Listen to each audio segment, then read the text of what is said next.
ایک انگریز deputy commissioner خواجہ حسن نظامی رحمۃ اللہ علیہ کے ساتھ بیٹھا فٹ بال کے گراؤنڈ میں فٹ بال کا میچ دیکھ رہا تھا۔ خواجہ حسن نظامی رحمۃ اللہ علیہ آنکھیں بند کر کے اپنے دل کی طرف متوجہ تھے تو انگریز ڈپٹی کمشنر نے خواجہ حسن نظامی سے فرمایا کہ میچ تو گراؤنڈ میں ہو رہا ہے اور آپ دل کی طرف آنکھیں بند کر کے کیا دیکھ رہے ہیں؟ تو خواجہ حسن نظامی رحمۃ اللہ علیہ نے فرمایا کہ ہم صوفی لوگ ہیں، ہم آنکھیں بند کر کے دل سے سوال کرتے ہیں۔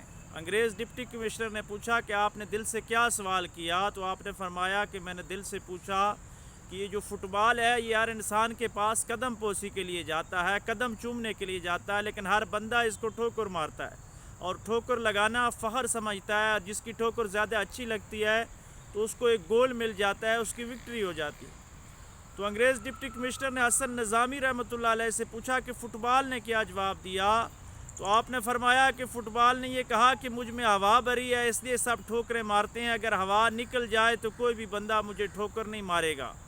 تو حسن نظامی رحمۃ اللہ علیہ نے انگریز ڈپٹی کمشنر کو فرمایا کہ صوفیاء کا یہ فلسفہ ہے کہ انسان کے اندر جب تک ہوا بھری ہے زمانے والے اس کو ٹھوکر مارتے ہیں، اگر اس کے اندر سے یہ تکبر اور ہوس کی ہوا نکل جائے، عاجزی آ جائے تو اللہ کی بارگاہ میں یہ مقبول ہو جاتا ہے۔